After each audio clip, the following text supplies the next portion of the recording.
Hello, and welcome back to the Claim Yourself podcast with Mel Crane. Today, we have an incredible, inspiring guest, Natalini. Natalini and I met in Thailand in December at the Wonderfruit Festival. And since meeting each other, we have become soul sisters. Welcome to the podcast, Natalini. Thank you very much for having me. It's really a pleasure to be speaking to you and to be speaking to your incredible audience. And it's a joy to be here. I'm so excited for this conversation. Well, I'm excited. I'm nervous, but it's going to be fantastic.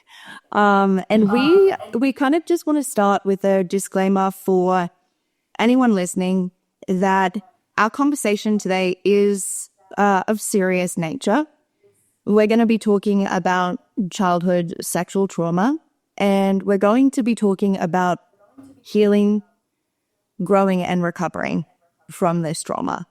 But we want to clarify that this podcast is not for us to go into detail or to dwell in the darkness of what's happened, but it is to give hope to the listener that healing from this insidious thing is 100% possible. And Natalini is a walking, talking real life example for that. And that is exactly why she is here today. And Natalini, I just want to start by saying, I love you so much. And I am truly so inspired by you and your journey.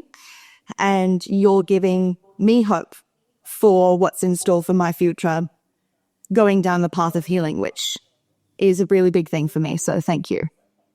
Thank you. Thank you. Having the opportunity to inspire someone amazing like you gives meaning to me. So it's really, it makes me very happy. Yeah, soul sisters. Honestly, Natalini and me meeting was not planned. We came with different people to Thailand. We hadn't even heard or had a whiff of one another before this trip. And you know what's funny? I was talking to Stuart about this. Stuart, for anyone who doesn't know, is my husband. But I'm sure you guys all know that because I'm obsessed with him. We were talking about the Thailand trip this past weekend. And he was saying, like, normally me, and I'm evolving through this, but normally I don't connect with women very easily or new people in general, and I can be quite distrusting. But there was something so you have this gravity that I just felt pulled to when we met. And it's an energy you have, it's the grace that you have. And he was saying, when I saw you and Natalini by the pool having a drink, I think I was having a drink, and we had a deep chat. He's like, it was so cool for me to see you connect with another woman that quickly. Aww. So that's, again, just such a testament to you because you broke my walls down within 2 seconds of a conversation. Thank you, honey. I really believe that,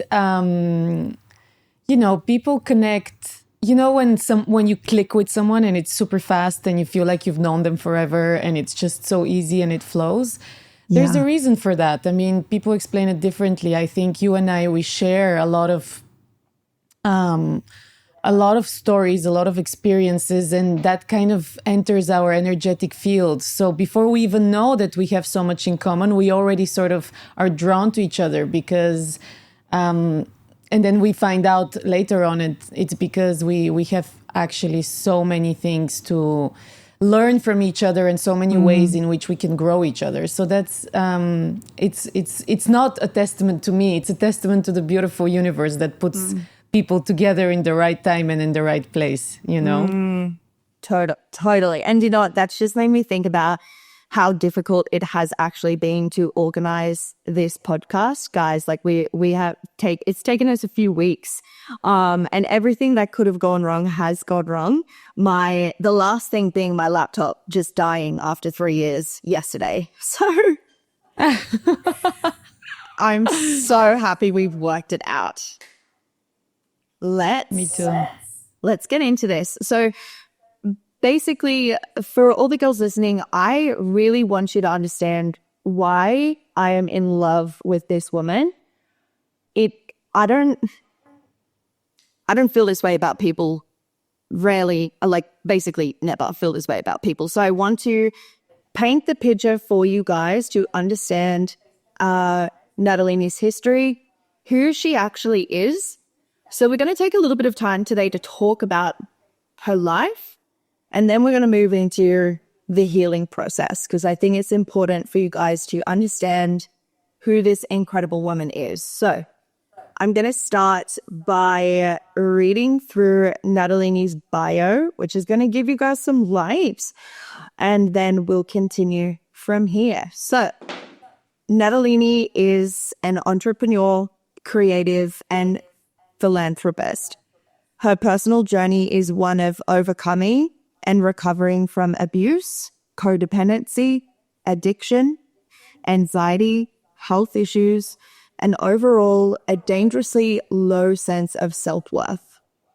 Inquiry and healing led her to a place of deep connection to her true, authentic self, a profound creative expansion, and a light and joyful way of being. I love that. Her passion is to build platforms and experiences that inspire change, bring people closer together, and help us remember who we truly are. In the past, her professional journey was one of fame and glamour, where she worked as the CEO of a reputable nonprofit organization dedicated to raising awareness and funds for the refugee crisis. As part of this job, she had the opportunity to meet and host some of the most influential people of our time. She did not meet and host enough refugees. Back then, she was called Talimka and knew nothing about herself.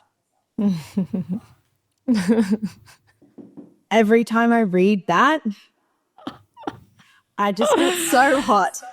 Oh God, it's so weird to listen to it. Actually, to have someone read it out, and yeah, it brings tears to me as well. It's pretty much the journey. I can't believe you fit it into 3 paragraphs as well.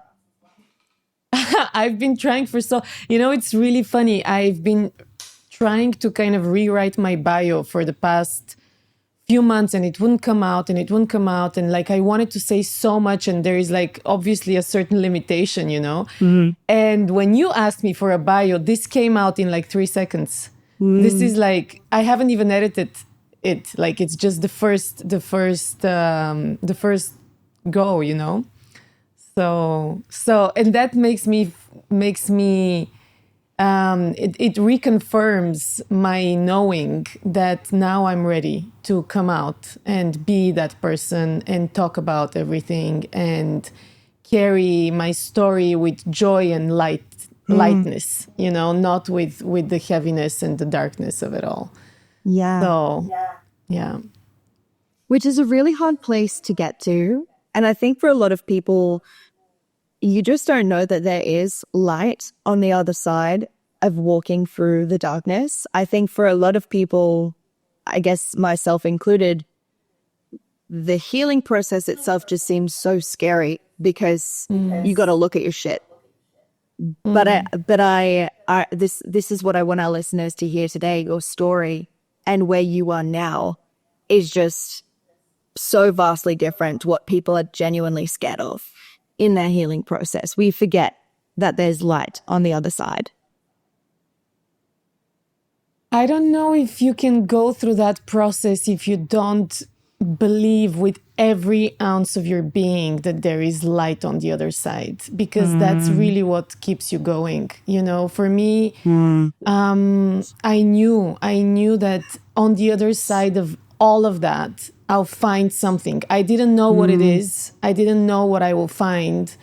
But I knew that it will be exponentially better from where I am right now. So this was the thing that was motivating me to go through all the darkness and go deeper and go darker and go deeper and go darker, knowing that on the other side of that, first of all, there is freedom, which for me is my biggest inspiration and my biggest kind of motivation is to discover and unlock, levels and layers of freedom.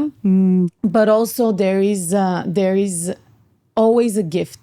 There is always a gift on the other side. And knowing that and believing in that, not questioning it for a second, is actually the thing that helped me push through,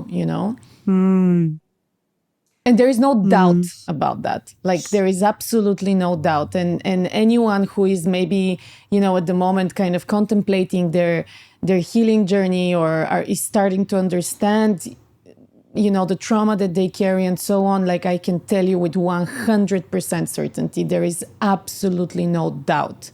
And even in those moments when you feel like you can't do it and it's impossible and it's only getting worse and this is never going to end, like, none of this is true. None of this is true. It's just an illusion. It's just an emotion. Yeah. Yeah. Someone said to me once, the worst that can happen from experiencing your emotions is that you might cry. And it just put it into such perspective. But also in my journey, something I'm working on at the moment is basically learning that happiness isn't the only emotion and that it's okay to allow the sadness to exist.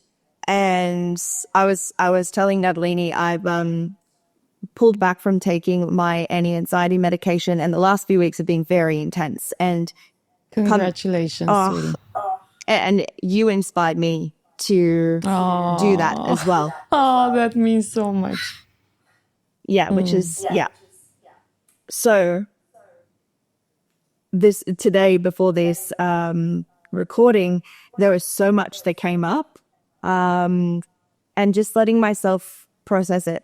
And then I got maybe an hour or two after, and I was like, oh, I'm okay now. That emotion has passed. And now I feel fantastic. And it's gone because I've actually processed it, but I was trying to push it down. So before we get too far into it, let's actually talk about Talimka. Okay. I think that she serves a pretty big part and purpose in this story, and something that you might feel the same way.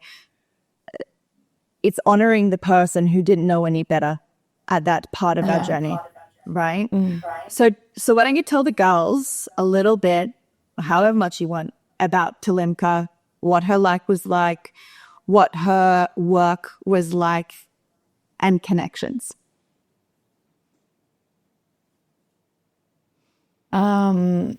It's very emotional for me to even hear my old name, Talimka. And it's so funny. There's such a big story around the names because when I was born, my parents named me Maria. Oh.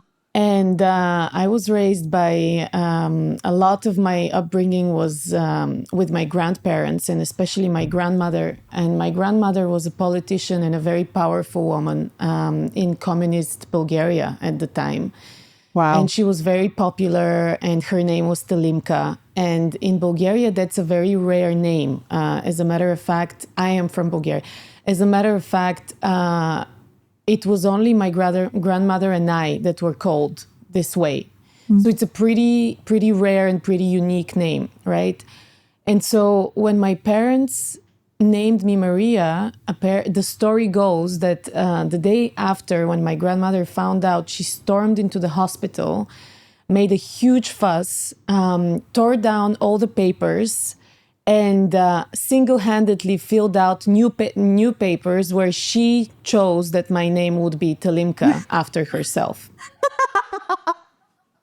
I love her. And overruled completely my parents and just took that decision, And so there was something off with that name all along. Like it didn't feel Didn't feel right. right. I didn't carry it with grace. I didn't own it very well.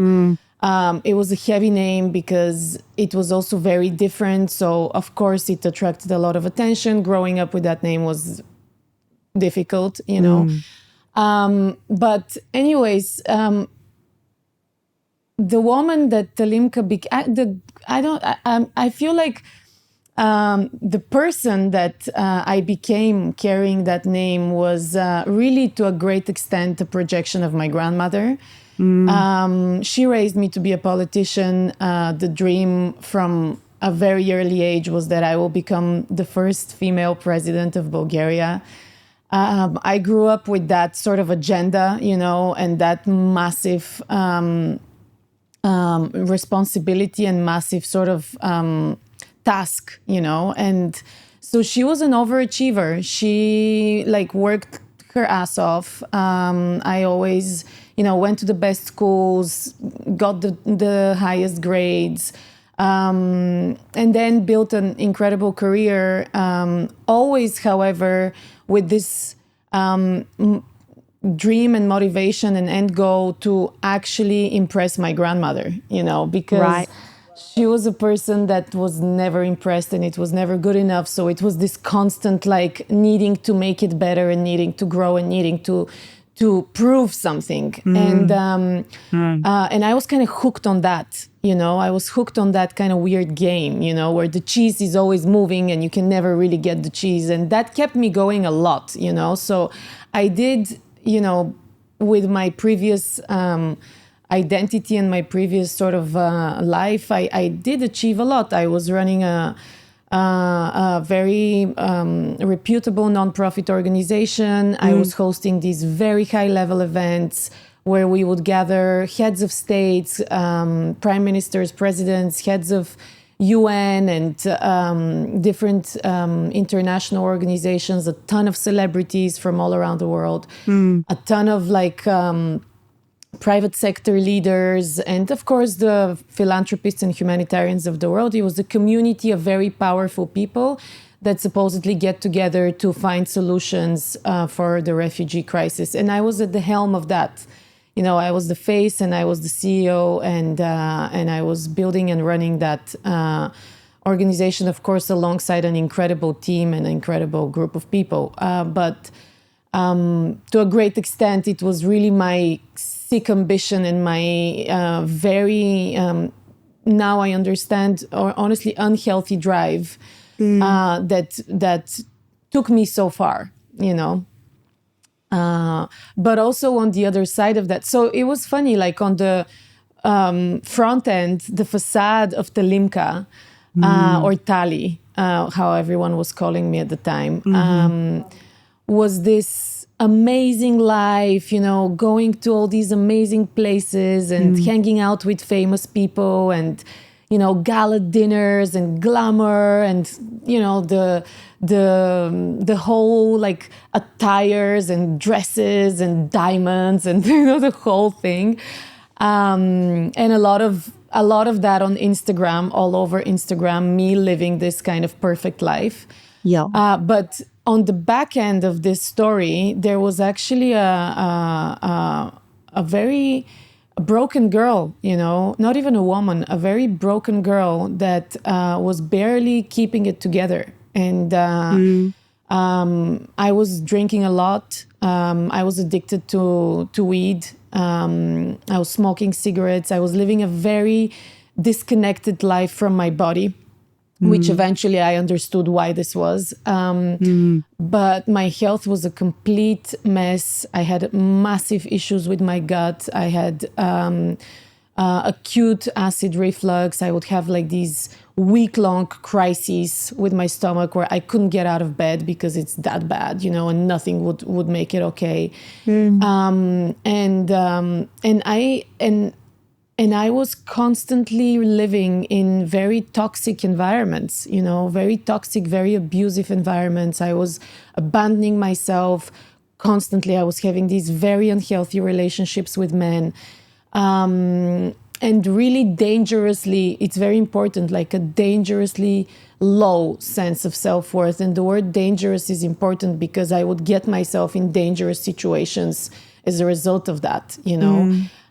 So at one point, like the two kind of storylines of the amazing life of, like, you know, the CEO chick, like the dream, you know, like who doesn't dream to be like you know, a CEO at the age of 30, right? The dream life on the front end and on the back end was this like mess. And at some point, these two stories started converging, and I started becoming aware that there is a massive disconnect between these two things, and I'm actually not okay. You know, like I'm not okay. And that's when the whole journey began. I started asking myself, like, what's wrong here? You know, why? Why am I like this? Why am I like this? And that was the beginning, actually. It was this little inquiry, you know, this little question, like, why, you know? And that question took me to where I am today. Yeah, so that I love that you've emphasized the dangerously low sense of self-worth, because that's really something I do want to dive into a bit more now, and I'm sure we'll circle back to it. But I guess my question is, so you're living this life and you've shown me photos, and my response to that was like, oh my God, who is this woman? What is she doing? Like the photos are just incredible, and hearing your story is incredible. Well, hearing like the 40% of your story was incredible at the start of our relationship. But when did you start to notice something was off, and how did the dangerously low sense of self-worth, like how did that present in your life? What did that look like, and how did you start realizing it was kind of off or wrong for you? Yeah. I remember very well, honestly, every step of the way, and these important moments when things kind of start clicking, you know. I was in a 7-year relationship with a man at the time, Estelimka, and it was a very dysfunctional relationship. It was it was very unhealthy, and I was really not treating myself very well in this relationship, right? But I remember the first time I kind of started waking up a little bit. I was walking on the street with my now ex-boyfriend, and I realized that I was dressed like him. Like super weird. You know, I was dressed in like the female version of his clothing, right? And I remember I just looked at myself and I was like, this is not how I like to dress. Like, why am I dressed like that? And then from there, I realized that I had completely disappeared in this relationship. Like there was no trace of me there. I had become whatever this man needed me to be, you know? I had completely vanished. And that's like 6 years into the relationship. So that means for 6 years, I'm gone. Like I don't have any connection to myself, right? And that for me was like, what is this? I mean, this is when, you know, I started really asking myself all these questions, and I was like, who am I? Like, I've lost myself. Like, who am I? And then the next question was, at this time, this is going on when you're doing all of this amazing stuff for work, right? So these are happening at the same time. It's happening in parallel, yes. It's happening in parallel. I'm doing 2 full-time jobs at the time because my boyfriend at the time and I started a company together, and that was when I started doing dangerous things for the sake of connection and love. I put all of my savings into a project which was very much unsuccessful. It was very much stupid, and none of us was prepared to turn it around. He was rather unsupportive in that process, even though, to a great extent, that project was for his sake. And he left me there. So I was running this company back in Bulgaria while I was running a nonprofit at ultra high, like global level. And I was working myself to the point of absolute burnout. I was so anxious. I couldn't sleep. I was exhausted all the time. And this guy, which was supposedly my partner in life, but also in the company, was not really participating and not really supporting me in the business, right? Yeah. And so I was carrying a massive load on my shoulders, and at the same time, I was like, why am I doing this? Like, what is driving me here? I mean, is this love or is it something else? And what do I want? I realized at one point that I'm not sure what I want. Like him and I, we had these dreams together, and those were sort of like the things we were looking forward to. But at some point, I was like, are these my dreams? I think these are his dreams, and I'm just like playing ball, for dear life, right? And when I started asking myself these questions is when, first of all, this relationship started shaking a lot and started kind of falling apart. And when all the openings started to show themselves in terms of, what I needed to find out about myself. But really, it really everything started with me just asking myself these questions. And I remember it took a while. Like I had put these like big pieces of paper on my mirror in my bathroom. One said, "Who am I?" And the other one said, "What do I want?" And I would look at them every morning while brushing my teeth or while putting my makeup on, and they would be there just looking back at me. And there would be the void and the emptiness of not having an answer, And that was the beginning. And when you started asking yourself those questions, and looking at your relationship, and particularly saying like, where am I in this situation? Did you find that had a flow-on effect to your career and your lifestyle as well? Did you start looking there thinking, what am I doing here? Or did that feel good for you? I mean, thankfully, life protected me in that situation to the point that I didn't quit my job, even though I tried to quit my job, the one at the nonprofit. Kind of life brought me back. Because the moment I met this man, I threw everything away. I was like, whatever you want, whatever you need, just please, be with me, and I'll do anything. And this is the danger, and this is what I later on understood. What codependency actually looks like. When we meet a person and we completely vanish and we throw everything away just for us to be with that person, So I tried to burn everything down to the ground just to be with him.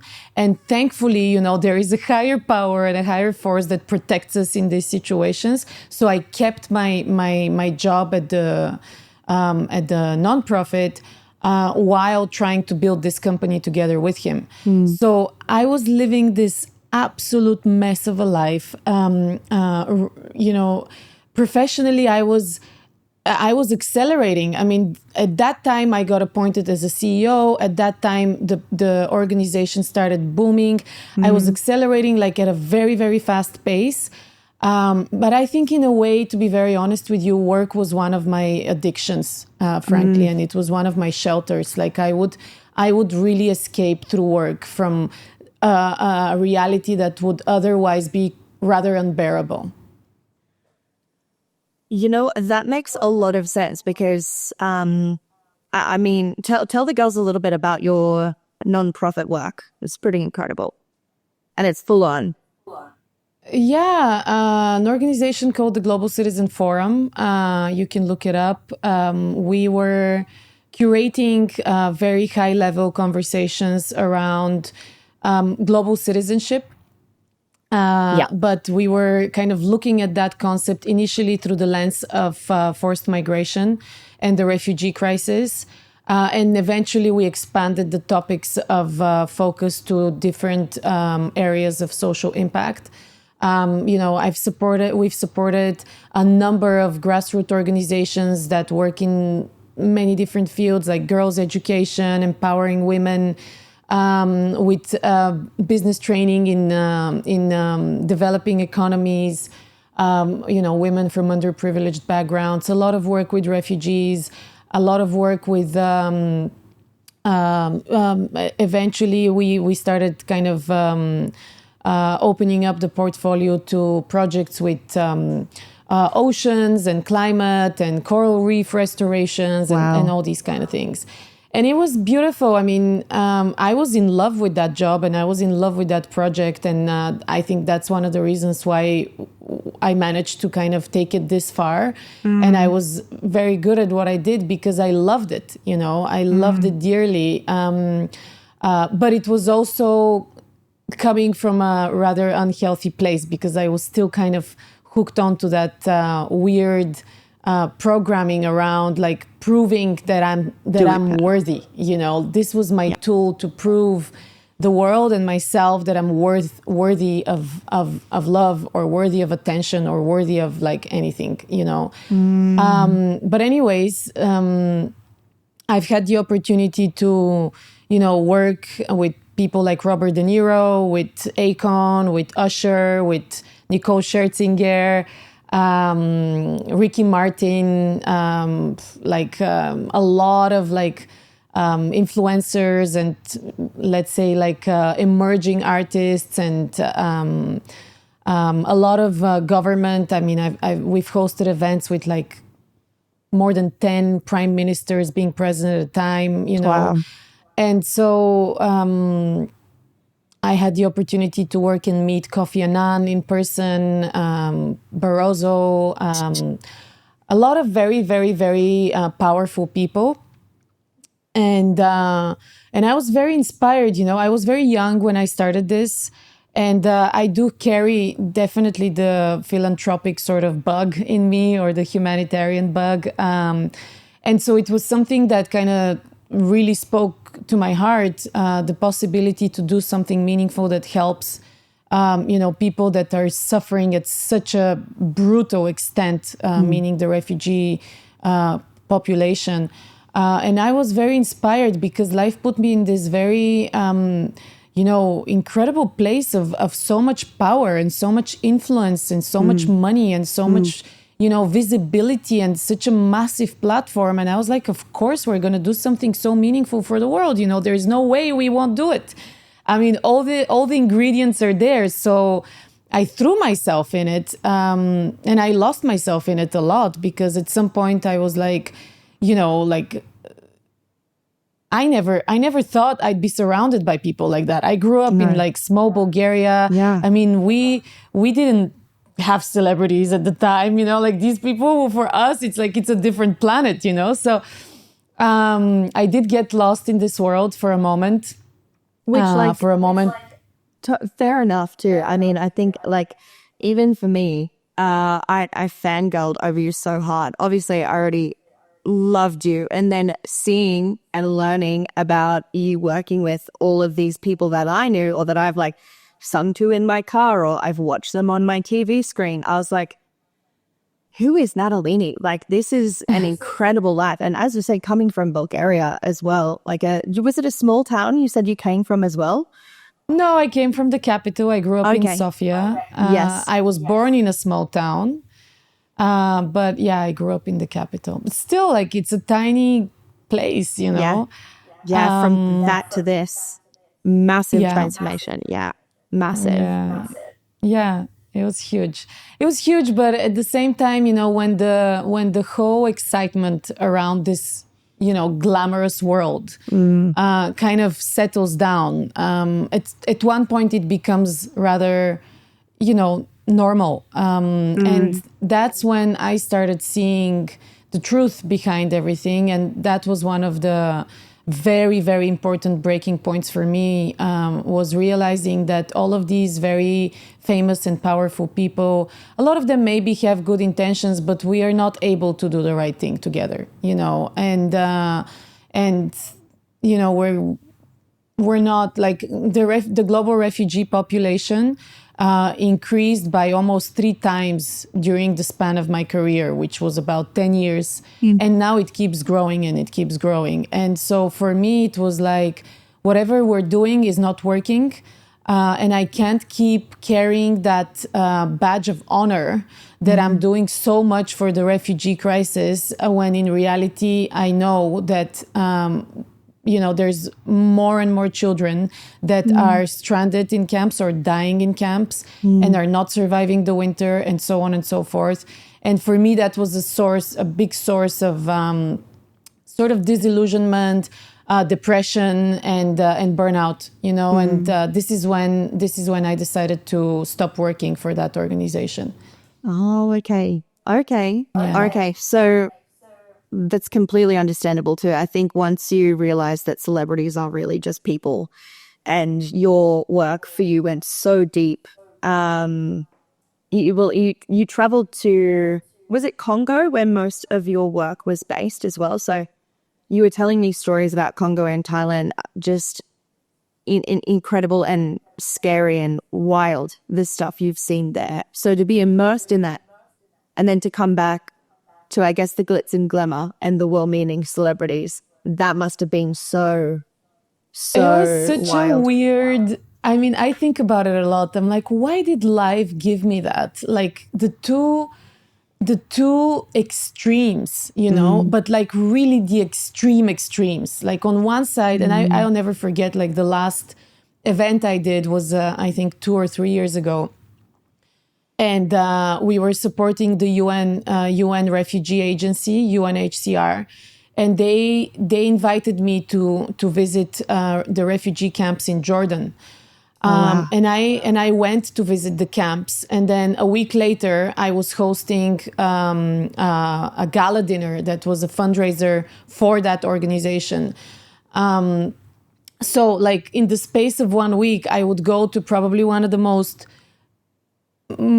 difficult places to witness, like, and really witnessing. And I'm very sensitive, so I really feel what's happening in these places. And I will never forget going to that camp, because I had a full-blown panic attack, seeing and feeling actually the reality of those kids, because 50% of the global refugee population are children. And so seeing that, feeling that reality, not being able to actually even witness it while they're living it, for me, it was such a tough pill to swallow, but I was genuinely devastated from what I witnessed at the camps. And then a week later, like I'm sitting next to Ricky Martin and Huda Beauty, who is a massive influencer here in Dubai, and the sheikh of one of the royal family of the UAE, and like the most powerful, famous people in the world. And like it's these two extremes, like these two worlds that supposedly don't meet, but they met through me in a way, like I was carrying both. And I was like, what is this? Like, why am I presented with this experience? What do I do with that? And I still haven't answered that question, because frankly, as I say in my bio, I didn't host and meet enough refugees. For me, like we didn't, according to my own sort of measure of things and my own metric, let's say, and my own sense of integrity, I didn't do enough, and I didn't live up to the promise. And I'm still sort of working that through. Like I'm still untangling that, because it was a very extreme experience. I can't believe that was your reality for just 1 week. to see. It's almost like it's different worlds, or it does remind me of the Hunger Games because it's like you're seeing two completely different extremes, and they do exist, and we are in the same world, and we're so blind to the reality of the world that we live in. This is why people don't understand how privileged they are, because people just don't get the opportunity to see, get the opportunity. People don't see that as a reality ever. That you seeing it. When you were kind of absorbing this exists and this exists, and I'm kind of in the middle, I'm trying to do something about this. Did you feel like hopeless at any point? Because I mean, really, what can one woman or one organization in the grand scheme of things do when the population is that massive? Yeah, and when the main cause of forced migration is war. Yeah. Yeah. Like what can you really do, you know? I felt hopeless, I felt trapped, I felt guilty, I felt like a hypocrite. I felt I mean, the burden was massive, you know, and it did lead me to depression and burnout by the end of it. Like I couldn't live with that, because there is a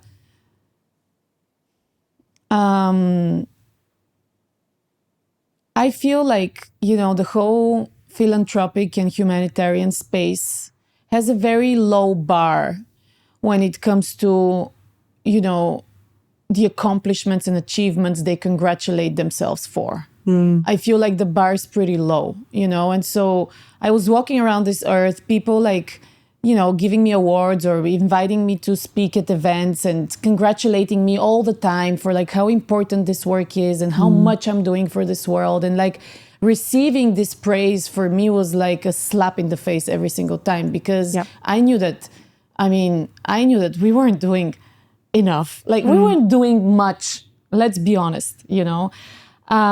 So like my sense of integrity was very much challenged by that. And the thing is, however, I don't, when I say this, I don't mean it like it's nobody's fault, you know? It's not like the organization didn't try. It's not like the people that were part of it didn't want to.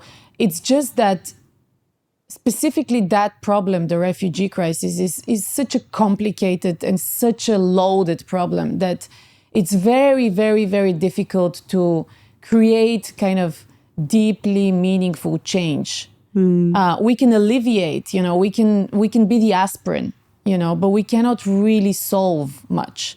Yeah. And that reality for me at some point became impossible to digest, you know.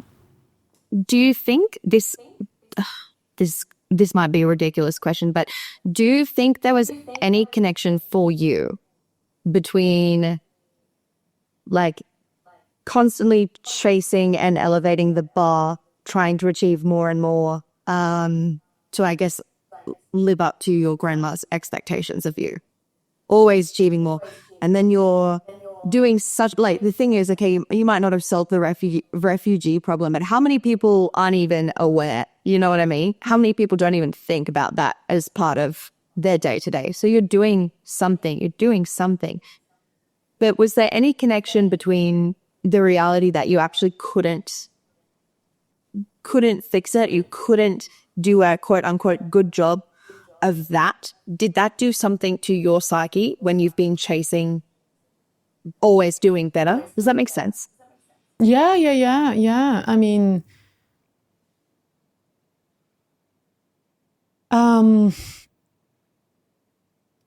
you know, it's hard to answer that question in a yes or no manner, because when I say I got lost in this world, I did get lost in the world. And I really want to be honest with myself and with the people that are listening to this podcast. Like, I don't want to portray myself as some kind of, pure, very elevated being that is like, oh, I only want to help people. At some point, my measure of success was how many prime ministers I'm going to have in the room, how many celebrities am I going to have in the room, how many million people we're going to reach on social media, and that was the measure of success for a long period of time. And at those times, I was hitting those targets, I was hitting those KPIs, and I felt like I was doing a good job. Later on, I realized that that's horrible to be walking on the back of people suffering while sort of achieving, visibility and glamour and rather popularity, I would say. And that became a problem later on, when I started finding my way out of this, the glamour sort of fog, but for some time, like, I was totally part of it. I was totally part of, like, oh my God, we need to get this person and we need to get that person and we need to have a massive media wall and we need to have pictures and we need to post this here and there, and let's talk about the refugees. And of course, there is a significant amount of awareness that's being done when you bring all these people in the room and we talk about that. That's true. But as I said, my own metric is different, and for me personally, awareness is absolutely not enough when it comes to this issue, because we're talking about hundreds of millions of people, and I think we are aware at this point. Like, I don't think there is a critical lack of awareness, if you know what I mean. But yeah, like, for the longest time, I was like feeling super successful, like I was on top of my game, so yeah. I mean, I think as you were talking, I'm thinking it makes sense that those are the metrics you're chasing, right? Because as you said, influence does matter. When you're in affluent, wealthy countries, influence matters. Talking about famous people, matters in the world in which we live in. I think when you are on your journey to waking up and becoming conscious, and very much this time, you're probably starting to become conscious to a lot of your own things within yourself, and then the reality of the refugees. I think anyone would have a reaction of stress, meltdown, panic attack when you see the reality of what that actually is. And I'm curious. So we're painting the picture of where you're at. You're still going by Talimka at this time, correct? Yeah. Okay. No, my new name is a little over a year old. Is it? Oh, I love Natalini. Bright, beautiful Natalini. I love that name so much. Thank you. So, okay. So you're in this situation here, work, surrounded by famous people, non-profit relationship. You put these two pictures on your bathroom wall. What do I want? And who am I? And there's a complete void. And you're starting to wake up to the reality of the refugee crisis and ridiculousness of famous people. I mean, not ridiculousness, it does hold weight, but it's a lot of duality there. So what happens for you next? So what happens next is a series of incredible events that even if I tried, I couldn't have orchestrated. And looking back now, I'm just, that's why we started with this, like, having this deep knowing and faith that there is a higher power that moves us and loves us and will always take us where we need to be. Looking back now, I mean, I'm in awe with this entire process. And I really want to say this one more time because I think it's very important. Really, the one thing that I did was just to ask myself these questions. By asking these two questions and putting them out there and really committing to finding the answers of these questions, I really feel like I opened up sort of like a space in my own reality for this information to now make its way. and everything else was done, you know, by a higher energy or by a higher, you know, orchestration or whatever you want. But so what happens after that is that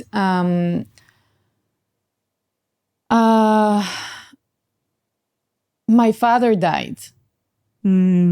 So I lost my father from cancer now, I think 4 or 5 years ago. And that was probably the big portal for me, you know. He passed away, and that was really, I mean, I had a very complicated relationship with my father. I didn't necessarily have a great father. He was absent, he was not present. A lot of the trauma is, you know, as a result of that. But I really loved him, and I really cared for him, and it was really, really, really hard to face the reality that he's not with us anymore, and still is, to be honest. Yeah. And that opened up like a lot, you know. After his passing, I realized that this relationship I was in was repeating my mother and father pattern. Right. Where my mother is, where I'm working like a maniac to keep things together so that we can be together, while he's being very what's the right word? Like not very present, not very engaged, and not very compassionate with the whole process. This kind of fell apart, and it was crazy how quickly it happened, you know. Like the moment my father passed away, I realized that I was trying to save my father through my boyfriend at the time, and when there was no one to save anymore, that relationship sort of like, it just fell apart, you know. It's like as if there was a spell, and then the spell was over, you know. Like there was just no more energy to it. There was no more pull to it. And 7 years we were together. I thought we were going to get married. I thought we were going to have children. We were talking about children and all of that. And breaking up with him was really, really a massive part of the process, because I was 33 when I started contemplating this separation, and I was terrified. Like, who breaks up at 33? Like, what? You know, like, I mean, you're about to turn 30, right? I'm 37 now, so I can laugh about it. That it's like 33 for a woman to think about being single at 33 is a huge fucking deal. It's a huge deal. Entertaining that idea is... I mean, now I'm 37 now, so I can laugh about it because I know how silly it was back then. But I mean, I'm sure that you will understand, because you're more or less in that kind of phase of your life. Like, I was at 33, all of your friends have already gotten married. A lot of them already have their first child. You know, you've probably been a maid of honor like 5 times or something, or a bridesmaid, you know? You've been to like more baby showers than you wish to admit, and you have to be next. Like, there is no way around. And every day that goes by where you're not getting married or you're not getting pregnant, you feel like there's something really wrong with you, you know? And that's so real. My God, like the stress and the anxiety and the pressure around a marriage and children for a woman in her early 30s. It's real. Oh my God. Like, I really lived through that. And I overstayed in a relationship that was over for 2 years, just because I was terrified to face the reality of breaking up after 30, you know, after investing so many years into a relationship that's not going to end with marriage and children, and facing that kind of disaster of being single at 30 something, you know.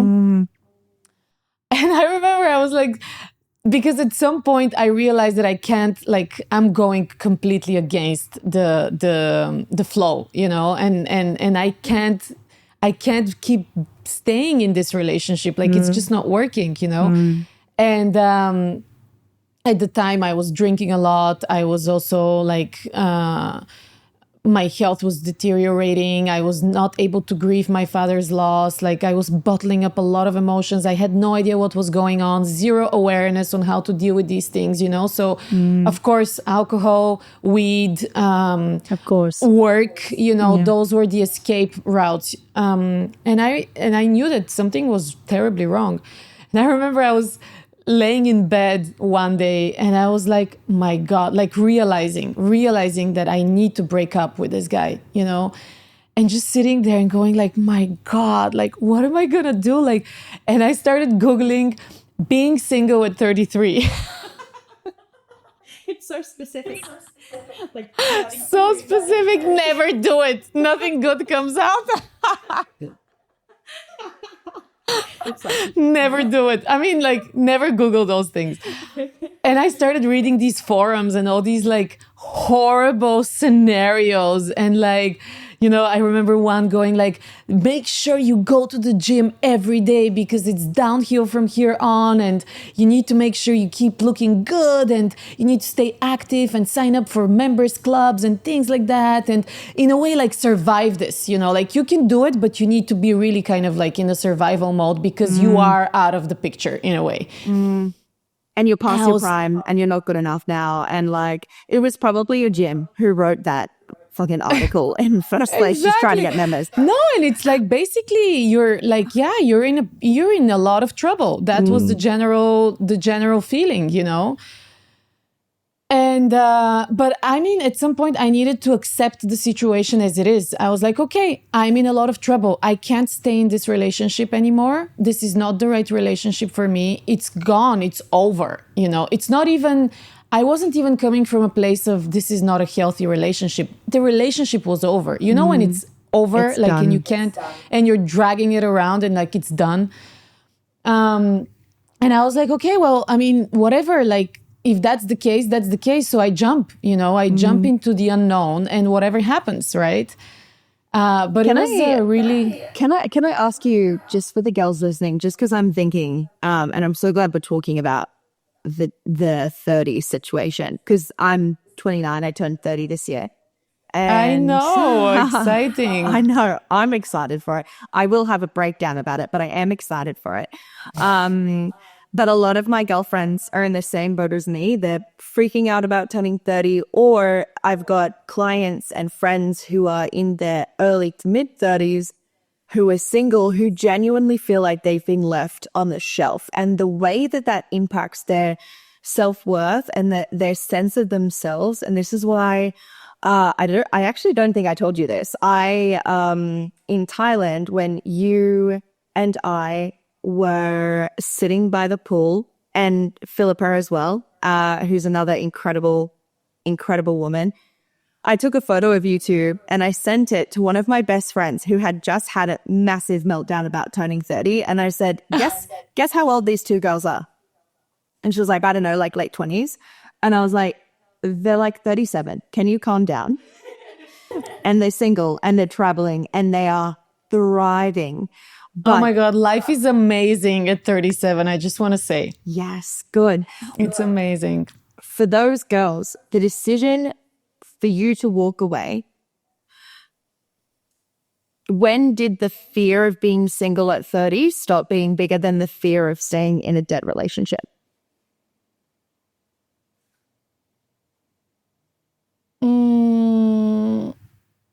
I think after my father's passing. Yeah.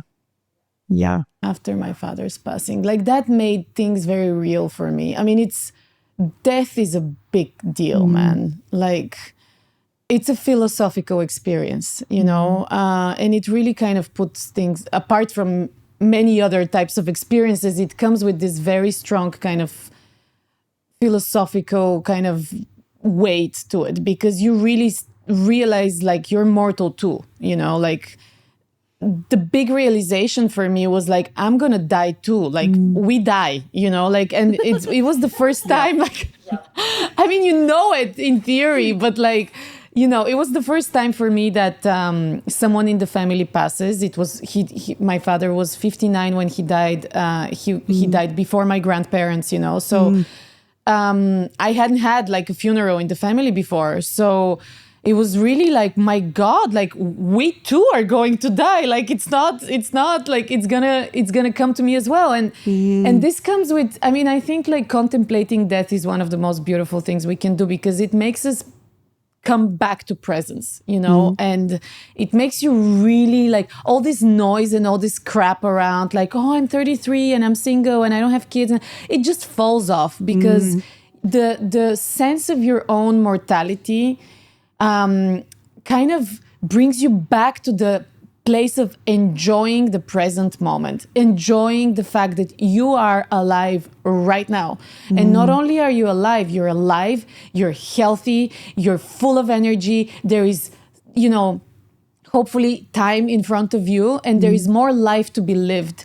And that feeling, like that sort of like, there was this beautiful wake up that my father kind of gave as a gift to me, was like, oh my God, like I want to live my life for me, and I want to enjoy it. And I don't care that I'm single. I actually want to be single, It's just society is telling me that it's wrong. But like, do I want to go out there and have some fun and date and maybe, not be in a relationship for a little bit? Yeah, I would actually really enjoy that. So what that I'm 33? Fuck it, So that was a big wake-up call. It was like horrible, but at the same time, it was so giving, so giving. It was like a kick in the butt. It was like, wake up, girl. You're still alive. So your responsibility now is to live that life and enjoy it. So yeah, it sounds like you went from thinking everything was over to realizing everything was really just about to begin for you. That's what happened. Yeah. So let's talk about, once you leave the relationship, you've created all of this space for yourself. Your father's passed, dealing with the fact that we will die, which is something I dealt with that as well, coming from Christian religion that basically taught you would inherit everlasting life and you wouldn't die because Armageddon would come in our time.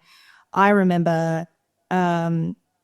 That's a big story. Well, yeah, story for another time. But I remember confronting mortality as well, and it rocked me for a good 6 months. So hearing you say that, I didn't experience the passing of my parent alongside that, so I cannot imagine what that would have been like, but it's very discombobulating going through that realization, right? So you leave this relationship.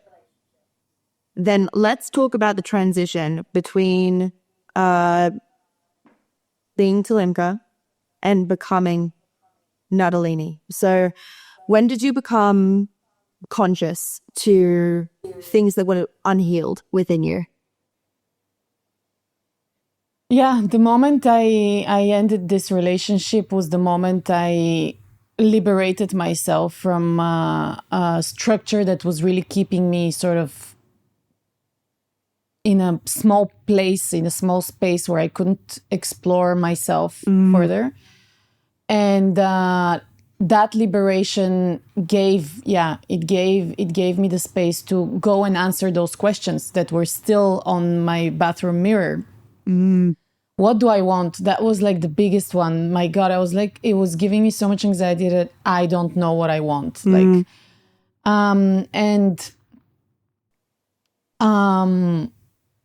And then a magical journey started unfolding. I started meeting a lot of people that would kind of show me certain ways or certain modalities. Or that's when I started kind of opening up to all the healing and self-inquiry sort of modalities. And I was on a mission. Like I was on a mission because I knew that there was something really wrong with me. And I didn't know what it was. And I knew that I wasn't going to stop until I find it. And that's when I started I started trying to find a therapist, started trying to, I was active around that. Like I started looking for things, and I was still doing my job at the nonprofit. This was still going, but I started traveling a lot after the separation, and I remember I went to Bali for a month. That's like, it's so cliche, but it really worked for me, like Bali's amazing. it's amazing. And really for those things, it's perfect. Like being surrounded, first of all, by the sweetness and kindness of the local people, by this beautiful nature. And there's so much going on around, like finding yourself and connecting to yourself and healing yourself and so on. So this was a big kind of moment of, I did my first ever breathwork sort of journey there. And like I cried like there's no tomorrow. And I didn't know, I couldn't understand where these tears were coming from. What did they mean? At the time, it was just these like waves of emotions would just wash away. Yeah. And I wouldn't be able to understand like why am I feeling the way I'm feeling? But already then, like this kind of like question would start ticking a little bit around sexual abuse, because my relationships in the past would have a very dysfunctional sexual character. And like I was really wondering why that was. Like, why am I doing this? Why am I doing it over and over again? And I'm treating myself this way. And what's causing this? Like, it just doesn't make sense. And I mean, I didn't think that I was abused, but like it would come as like a distant like echo, and eventually I met another guy. I fell in love with him. There was another relationship, and in the container of that relationship, the truth started coming out. This person was very instrumental, very important in that process. And he started really kind of opening up that world to me of like therapy and healing and psychedelics and books and even like spirituality and breath work and, movement practices and all this kind of world. He sort of like opened the curtain for me, and then I started peeking in and I was like, oh my God, wow, this is amazing. I want to know everything, and of course, once you start kind of going in, digging and playing with these things start coming up, right? But for me, really the thing that brought that information, that missing piece, because this was the missing piece. I mean, I had a story about myself, but I knew that this story is not answering the questions correctly. There was something that was missing. And so my ex-partner at the time and we started learning some and practicing some tantric modalities. And in those practices, my body woke up to that realization and started flushing me with those memories of what happened to me when I was a little girl, and that's when the journey began. Until that moment, it was me searching, me having questions and not having answers. And then when this happened, the actual healing began. And so were you 33 or 34 at this time? I was 35. 35. Yep. I broke up with with that long relationship at 34. It took a while, to find that strength and courage. So eventually we separated at 34. Shortly after, I met this other guy, and I think by the time I was 34, that memory had come to me. Yeah. Yeah. And for the listeners, it is, from people I've spoken to, it's so common to not have awareness or not be conscious to sexual abuse experienced as a child, for a whole heap of different reasons, whether it's a protection mechanism of your brain or whether you're not in a safe position to handle the grief and all the pain that comes with that, or sometimes you're just too young to remember it. So when you had this thing and you finally knew what it was, did it feel like a liberation because you finally found something about yourself that you've been searching for, or did it feel like your world just crumbled around you? Oh my God, it felt like a lot of things. It felt like everything was falling apart. It was excruciating. Excruciating.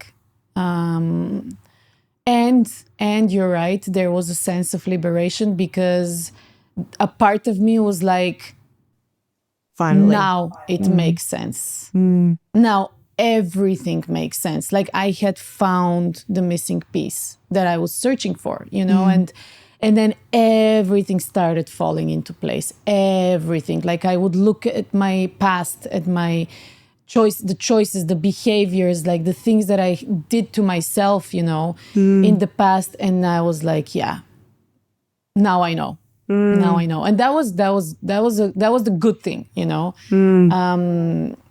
but the first months, the first year was horrible. It was horrible. And what did you do through that first year? Did you, because the guy that you met, he obviously introduced you to a lot in terms of healing modalities. So it's like almost your body's in the perfect position to remember this. It makes so much sense, doesn't it, that your body decided to tell you then versus before with everything going on for you. Our bodies are that's incredible. What I mean when I say like there is like a higher force that's orchestrating events in just the perfect way, and you just, if you're open to it and really willing to kind of heal and find that promised land that's on the other side, life will guide you there and it will put you in the best conditions for it.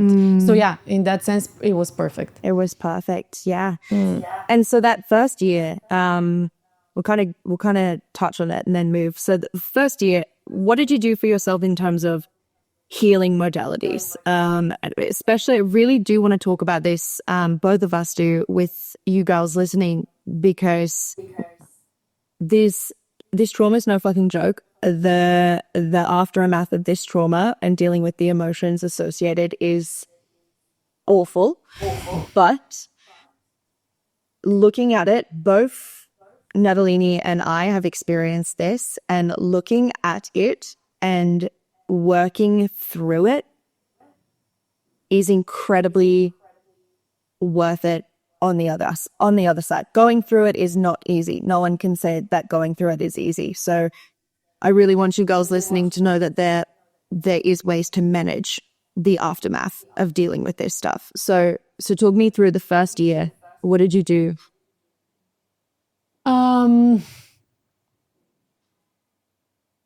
The first thing I did is I started seeing a therapist.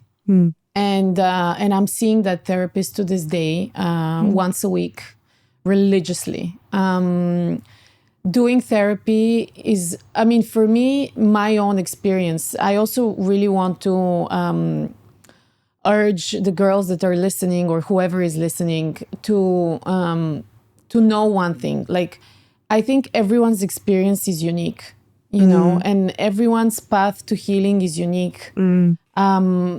My path was in a certain way, and certain things worked, but that doesn't mean that that's a formula, For me, like, if I can give one advice to people that are embarking on this journey or already on it, is to really stay open and follow their intuition. When it comes to modalities, healers, even like shamans, therapists, or whatever, whatever is coming your way, some things will work, others won't, and you know which ones work and you know which ones don't, you know. There is really, really like a well of knowing that we carry within us that guides us through that process. And that's the compass, right? So what worked for me and what works for me is I started doing therapy right away. For me, like the first massive thing that was coming up was like, is this true? You know, because it's a memory. It's not, I mean, it could be a hallucination, you know, it could be like some kind of like glitch, you know, like I didn't know if what I was remembering was true, although I knew, you know, but then my mind was like not wanting to believe that. Just pure denial. Yeah. Massive denial. And this was the first time when my body really started communicating with me in ways that I could understand. It was trying to communicate with me before, but I was just ignoring it. But this time was like, really, it was my body speaking to my mind, not the other way around, you know? But anyway, so I started seeing a therapist right away. This was the first kind of person that joined my team of rocks, you know, team of people that helped me through. And then we started kind of slowly working through that. For me, the realization of the abuse as a child came with a ton of me releasing like insane amounts of anxiety. Like I feel like all the anxiousness that I had carried up until that moment, and I was suppressing. And by the way, by that time, I had stopped, sort of limited drinking alcohol by a lot. Yeah. Okay. But like sobering up to an extent really allowed for this anxiety to start moving through. And my God, was there a lot of anxiety, like to the point where it was really, really scary, right? But what's really beautiful, and that was one tool that really helped me through this, and it was not a person or a professional or anything like that. My body started regulating itself. So I would have like these waves, like massive waves of anxiety come through, and my therapist would be like, allow it. Like when the anxiety starts coming up, just allow it, just let it move, don't try to run away from it. It will always catch up with you, be with it. And I was like, okay, now I'm gonna be with it, but like, what does that even mean? Like, I can't take it, it's so strong, you know. And then at some point my body would spontaneously start tremoring. And it would go into these like natural, like tremoring sort of like 1 or 2 minutes, like, you know, sessions, let's say, of like just shaking. And literally my body would shake off the anxiety, you know, and I would just allow it. Like what I am very grateful for to myself is that throughout this entire process, I was very open and very non-judgmental to whatever comes up, you know, and some weird shit come up, you know, like we just don't know our bodies very well. We don't know our psyches very well. And like, if you're going to try to be like all pretty and all like pristine and like good luck, proper about this, you're gonna block a lot of things that would need to make their way, you know? Yeah. So what happened to me was that like I would just start shaking, you know? And then my therapist explained to me is that animals do that, you know, when a deer is being chased from like whatever, what chases a deer, like what animal Lions, like a lion, let's say. When a deer is being chased by a lion and finally manages to escape, it stops and it just shakes for like a minute or two to release the stress, you know, and then it moves on with its life, you know. This same thing was happening to me. Like I would just shake and shake and shake and shake and shake and shake for like 1, 2, 3 minutes. And then I would feel better. It would just leave my body, you know? So that was amazing. Like, and then and eventually I started kind of working with that, you know, when anxiety would come up, I would go in bed and I would just like start shaking and it would move through, you know? Yeah. The first time you did that, because I think I can vouch for myself. Coming off of medication, there's so much anxiety that's coming up in my body at the moment, and it's completely random. It's not related to any triggers. I mean, sometimes it can be, but it's feeling like waves. And I've experienced this before because I was not on medication for most of my life, but sitting in the anxiety the first time, did it feel like you were going to die? Like Yes. the first time you have that whole body experience and you have no control. And it's kind of one of those things where you have to remind yourself, okay, well, I'm breathing, so I'm alive. This feels like I'm dead, but I'm still somehow here. Yeah, it felt bad the first time because you just don't know what it is. I mean, this whole process, I felt like I was going to die many times.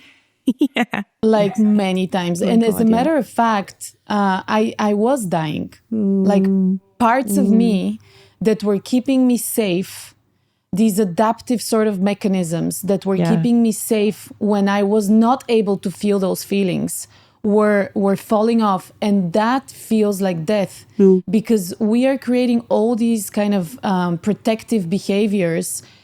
Because when you were a little girl, or I was a little girl, I could have died because we are so dependent, you know, on the Yeah. care and presence of adults. So we need to kind of create these mechanisms in order to survive. Of course, when we grow up, we don't need them anymore. And this is where the whole kind of healing begins because you need to let go of them. But letting go of them brings back that child fear of dying. And understanding that was a crucial moment in my process because I know that I will not die. It only feels like that, but it feels like that because it felt like that when I was a little girl. So that's not a real feeling. That's a feeling of a little girl that's stored in me that is now coming up, you know? So I'm not dying, like I'm not dying, but it's going to feel like that. And it's real. It's really real, you know, every time. But the good news is that, first of all, you're not going to die. Good. Second of all, once you push through this, you find not only freedom, you find joy, you find connection to yourself, you find yourself, you know, you find who you truly are. And then from there, it comes this really like incredible sense of lightness because all these adaptive things that we create, you know, be it drinking or working or whatever, codependency or whatever it is, anxiety is an adaptive thing. It's a burden. It's a burden and it's like poisoning your life, you know? So you're way better off without it, but pushing through that false feeling of death is the only way through. It's the only way through. And then on the other side, it's amazing, you know? So yeah, I did feel like I was going to die. It felt like anxiety is going to kill me, you know? And then it didn't. Then there were moments when I thought I was losing my mind. I thought that I was not okay. Like I thought that I maybe needed to, you know, check in to a mental institution. Like there's been like a lot of very low points in the whole process. Oh, yeah. Oh, yeah. I can completely resonate with that as well. But I think something that's so inspiring about you, Natalini, is that you constantly remind us that there is light on the other side. And we were talking about this together before recording, that for me, in my process right now, I'm still working my way towards feeling everything. I go like 80%, 90%, and maybe 70%, to be honest. And then I pull right back because it feels like a lot. But to be reminded that why am I actually going through this deep, dark, gritty shit? is because there's so much life on the other side. And I'm watching you and seeing how you live now and seeing how you speak about this now, even talking about the connection to our bodies, right? We often, as a coping mechanism, disassociate from our body, detach from our body. And that can look like, as you said, weed, alcohol, smoking. For myself, it was a lot of Food. it was starvation, and then it was binge eating. Starvation when I felt like I wasn't in a safe environment, and then binge eating when I was in a safe environment. And it's always been alcohol played a role, weed played a role, of course, but the food thing for me has been the biggest thing. And starting to heal, for a while there, I gained 50 kilos over a period of 5 years. And I didn't notice until one day I did. And I couldn't lose the weight for about a year. I actually worked with my first coach, and I didn't lose a kilo for an entire year. And I stopped and thought about why. And I was just so disconnected from my body. And what happens if I don't binge eat tonight? Oh, I'm deeply sad, or I'm very angry, or I'm very anxious. So the reason why I'm bringing this up is when we were in Wonderfruit, we're at the Pentagon. Is it Pentagon stage? Polygon stage? Polygon stage. Polygon, not Polygon. Pentagon. I'm still doing it. Janae's got to laugh when she hears this. I still can't say Oh, that's Polygon. amazing. I think we should call it Pentagon. I think that's the new name. It's the new name. But I remember watching the first night. I'm on a journey right now of connecting to my pelvis, connecting to my hips, my root chakra, my body. And through that process, 30 kilos of weight loss became possible for me because I could handle life without using food. So that's a really real thing. But watching you dance that first night, the second day I was like, I'm going to dance like that. And I don't care how bad it feels. And it felt amazing. Like the first hour I wanted to die, but it felt amazing afterwards. That watching how you moved and your connection to the earth and your feet and your hips and your body, to me, that shows me how connected to your body.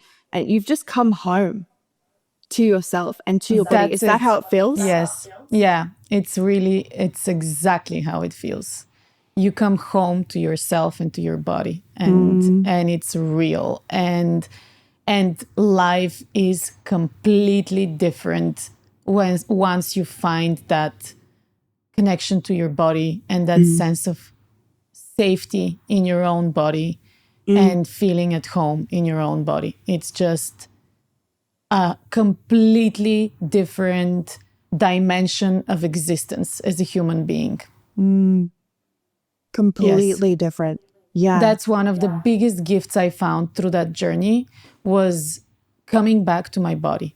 I realized that I have lived for 30 whatever years of my life completely out of touch with this beautiful miracle, that we live in. And I've been treating it so badly. Actually, like I wasn't even treating it badly. Like I didn't treat it, like for me, it was like nothing. Like, it's just, I don't know, like it just wasn't even present in my, in my kind of system of things.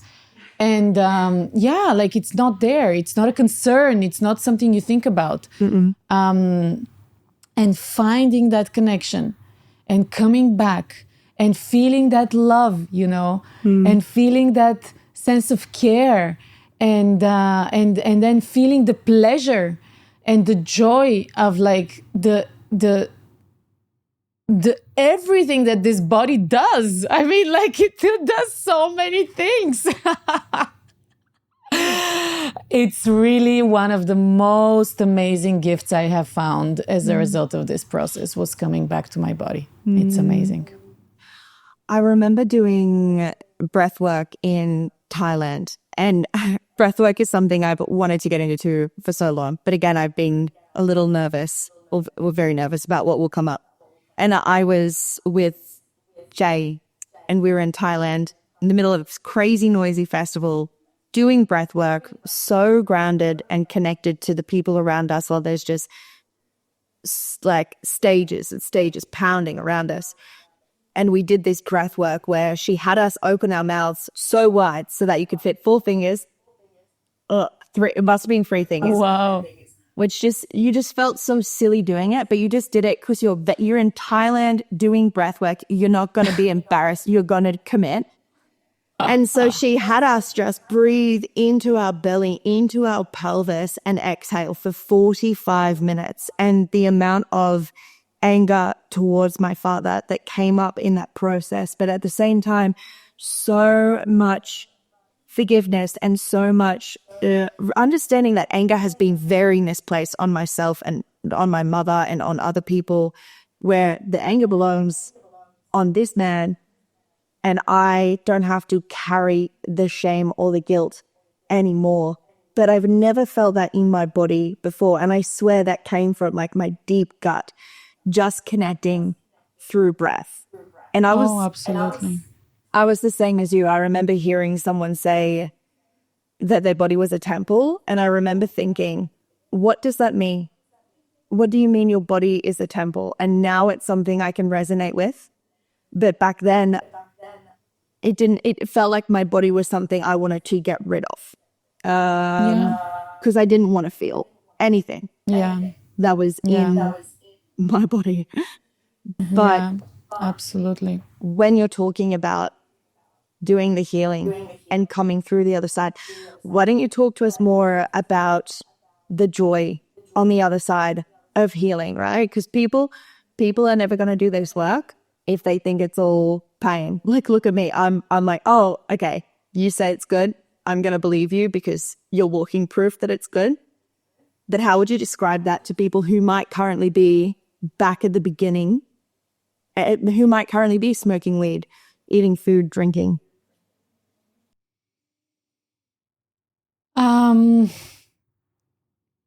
First of all, it's amazing. I don't think I've ever felt better in my entire life. When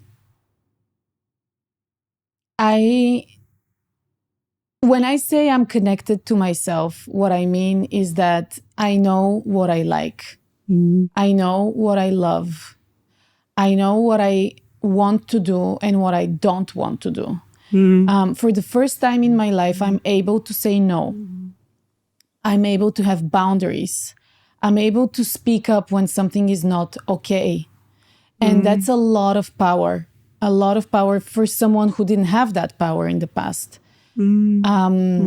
I have never been this creative in my life. I think for me, the way this process turned was that, in a way, like, I kind of cleaned up my vessel, by releasing all this trauma and all this pain and all these kind of blockages and limiting beliefs that I carried about myself. I opened up space for beauty and inspiration and creativity to flow through me now in such a effortless way, I found a sense of self-worth. I know that I am precious, like they say that's a codependency term, I know that I am precious. I am my most precious person, I have this incredibly committed and loving relationship with myself. I know that my well-being, my sense of self-worth, my health, my joy, my safety doesn't depend on anyone else but me. And I am enough to give this to myself, So now I no longer look for people out there to make me feel whole, because I feel whole with myself. And that is a massive game changer, because I was going in relationships needing men to make me feel whole, needing men to make me feel safe, needing men to validate me, needing men to make me feel like I matter, you know. And of course, it never worked because they are not the ones to do that for me, you know. This was my toxicity in relationships. Like when I say I've been in toxic relationships for the past 18 years, like I was as toxic as my partners, you know, like it's by no means a one-sided thing. Yeah. And I just like, you know, and this concept of coming home is so beautiful because I'm home not only in my body, but I'm home with myself, you know, like I know how to take care of myself. In a way, I became a woman, you know, like I became an adult. I know how to take care of myself. I know to not abandon myself. I know how to handle anxiety if it comes up. I know how to handle sadness when it comes up. I know how to handle loneliness when it comes up, because those are the real, you know, the real sort of shadows or dark forces that we are running away from our whole lives. But now I don't need to run away from them anymore. They're invited. You know, like we sleep together. They're part of me. They're part of who I am. And I love them. I love them as much as I love my joy and my lightness and my happiness and all of that. It's part of the same dish, you know. And just this, yeah, like it's this sense of wholeness that I gained as a result of like going all the way, you know. I really went all the way. And I'm very proud of that, you know. It was very, very, very hard, but it didn't kill me. And I was feeling suicidal many times. It didn't kill me. I pushed through. And on the other side, I found really, really, really paradise.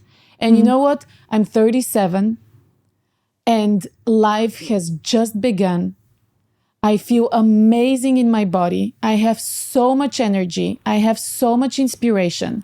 I'm starting to create now for the first time in my life, not from a place of needing to prove something to the world, but from a place of just wanting to give to the world. I want to give to the world my inspiration, my creativity, my whatever, you know, ideas are moving through me. So now it's really just about giving, and I'm not trying to take anything back, you know? And that's like massive. It's really like a completely different frequency, a completely different sort of like dimension of life, you know? So I love it. I'm 37. I'm single. I'm loving it. And like, yeah, I'm starting life over once again. And this time, however, I'm starting it over completely attuned to myself, listening to me, hearing my little girl every time she wants something, she needs something, every time she's afraid, I'm there for her. She now trusts me, you know, to be there for her. And I'm now really starting to build my life in a healthy, solid way for the first time. And I love what you said just there, that I think inner child work is being the thing that's being radical in my healing journey and yours as well, right? And we often think like, well, I thought I used to be scared of her and I didn't want anything to do with her, and I had a lot of hate towards her because she had the emotions and I didn't want them. So I was like a strict teacher who would, like, you know, smack him with a ruler and put him in the back room for the rest of class. That was my relationship with the inner child. But what I was missing is, I don't think it was me blocking myself from accessing her. I think she was blocking me for a really long time because she didn't feel safe to be held by me. She knew that I couldn't handle emotions. And I think especially when you've had moments, low moments or self-harm moments, suicidal moments, she's scared of that. So bridging that gap and getting yourself to a point where you realize as well, oh, I am an adult. I actually do need to act like an adult now for myself. that's when she starts coming out a lot more. Did you find that as well? Yeah, yeah, because I mean, and that was the work with my therapist, mostly was around inner child. Same. I've done, I mean, we never said that, but I really wanna add this. Like, I did, and I'm still doing therapy. But then the other thing that really helped me in my journey was working with psychedelics. Yes. But of course, like, in a very careful and a very intentional manner with the right specialists. Like, I really urge everyone who's listening to this and they're considering, bringing in psychedelics into their healing journey. The benefits are enormous. I would have never gone through this fast and this deep and in such a kind of profound way if it wasn't for the support of these sacred plants. But there is a lot of bullshit out there. So girls, please be careful who you work with. Double check, triple check, and always trust your gut. Like, there are people that really don't know how to handle the psychedelic work, and there are people that really do. So I really, really, really recommend that. And what was your question before that? Something The inner about- child. Yeah. Yeah, the inner child. The inner child now trusts me. Like, she trusts me now. And Yeah. that was a process. That was a big process, So, and that's a whole new world. Yeah. Well, I think it's like welcoming a whole part of yourself back into your life. And it's when you were saying to me recently that you're like the most creative you've ever been. You said it in this podcast as well. That's probably her. Being able to that's play. absolutely her. Yeah. She dances. Yeah. You saw her dancing. That's her, Yeah. She dances. She now writes poetry. She performs, like she loves to be in front of camera. She loves to be on stage. She loves to be seen. And now she's free to be. Like, now she's free to be because there isn't the other me that's telling her, no, you need to stay away and I'm embarrassed by you and you're not good enough and shut up and like, we're not going to do this anymore. And no, now it's like, oh baby, show me. Oh my God, you're so gifted and you're so beautiful and you're so talented and you're amazing how you move and how you smile and whatever. This is now, it's safe for her to show her gifts, Yeah. And I think within that, it's like, we get so scared that she's going to bring the pain back, but we forget it's just a little kid. And yeah, I went through a journey myself with psychedelics and realizing that connecting to my inner child actually meant chasing my dog around the backyard with his little rubber ducky and just being barefoot and just giggling with my girlfriend. And it was the first time I realized, oh, my inner child is just wanting to play. She never got to play. She never got to play. She never got to be a kid. She never got to be carefree. She never got to not have anxiety, right? So you exactly. You see her through this tainted lens of trauma. But when we let her be with us now and bring her out of like the situation she was in, we step through that portal and we grab her hand and we bring her to where we are now. She just has the best time. I think that's the biggest part of reclaiming your power is actually a huge part, reclaiming that little girl as you. Yeah, 100%. 100%. And it's beautiful. It's beautiful. We are able to give our inner children the love they deserve and the love they didn't get when they were growing up. They can receive from us, and that's enough. That's what they are looking for, actually. And no one else can give them that unconditional and abundant love and care and support the same way we can give it to them. And once we start building that relationship and that exchange between us and those little kids that are so hurt and so scared and so lonely, that's when the beauty, begins. Yeah. Yeah. And I got a tattoo for the listeners. I got a tattoo because of you. Something that you said to me a lot in a certain situation in Thailand, it was just, you kept saying, it's you to you. It's you to you. You can allow and give yourself whatever you wish to desire, whatever you want. There's no guilt. It's your life. It's you to you. And every single time since Thailand where I've had that guilt come up for living my life the way I want, or when basically that's what it is, that guilt, that old guilt. I just look at this tattoo and I think of that moment and I think of you, and Aww. this conversation where it's ended up just makes it so profoundly deep, and I'm going to get so teary because it's just so special.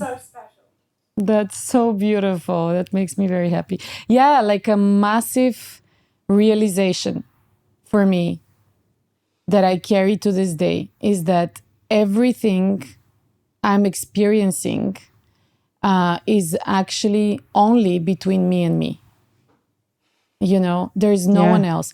The outside world is there to prompt me. It's there to trigger me. It's there to show me, but it's not there to hurt me or to, take the piss or whatever. Like, the experience that it creates is the experience between myself and me, and finding and kind of shrinking and loving that space that separates me from me is where, where the healing is actually, That's profound. That's really profound. I just want to, from the bottom of my heart, thank you for sharing your story and for being a guiding light to so many of us for what's possible on the other side of the pain. And I really need you to know that. Thank you so much. It's really an honor and a privilege to carry that message, and I'm very committed to carrying it as far and wide as I can, because I know that on the other side there is joy and freedom and love, and it's amazing. And no matter what it costs you, it's worth it. 100%. Now we're going to wrap up, girls, but Natalini, let the girls know, or whoever's listening know, where they can find you on social media. My Instagram handle is just Natalini, and I share a lot of things from my journey there. So it would be a joy to have you girls.